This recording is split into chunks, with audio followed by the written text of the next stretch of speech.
बिस्मिल्लाहिर्रहमानिर्रहीम। आज की हमारी वीडियो उन काश्तकार भाइयों के लिए है जिन्होंने गंदम की फ़सल काश्त की हुई है और हालिया जो बारिशों और आंधी का स्पेल है उसकी वजह से वो परेशान हैं कि अगर गंदम हमारी लेट जाए तो फिर हमें क्या करना चाहिए। अच्छा देखें, जिस तरह ये छोटा सा एक पैच है आपके सामने, ये गंदम यहाँ लेटी हुई है। तो जो हालिया स्पेल है इसमें बहुत सारे काश्तकार ऐसे हैं जिनकी गंदम जो है ना मुतासर होने का ख़दशा है।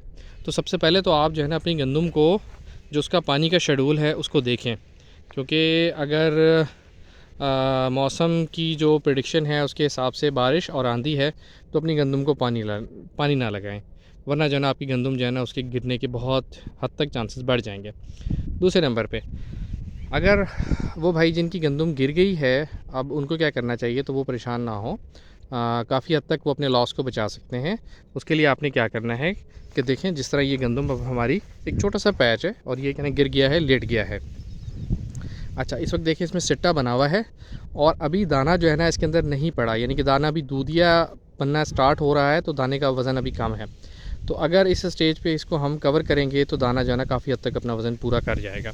तो उसके लिए हमने क्या करना है, हमने ये करना है कि हमने इसके ऊपर पोटाश आपने 1 लीटर पर एकड़ जो है ना स्प्रे करनी है। उस पोटाश के अंदर आपने क्या करना है कि हर टंकी के अंदर आपने 1 किलो यूरिया खाद मिक्स करनी है और अमाइनो एसिड जो है ना वो 100 ml के करीब ये आपने मिक्स करके जो जो पैचेस आपके गिरे हुए हैं, लेटे हुए हैं, उनके ऊपर आप 10-10 दिन के वक्फे से स्प्रे करें। 2 से 3 आप स्प्रे कर लें, ठीक है। जिनकी गंदम जो है वो थोड़ी एडवांस है वहाँ पे 2 होंगे, जिनकी थोड़ी लेट है वहाँ पे 3 होंगे, ठीक है ना।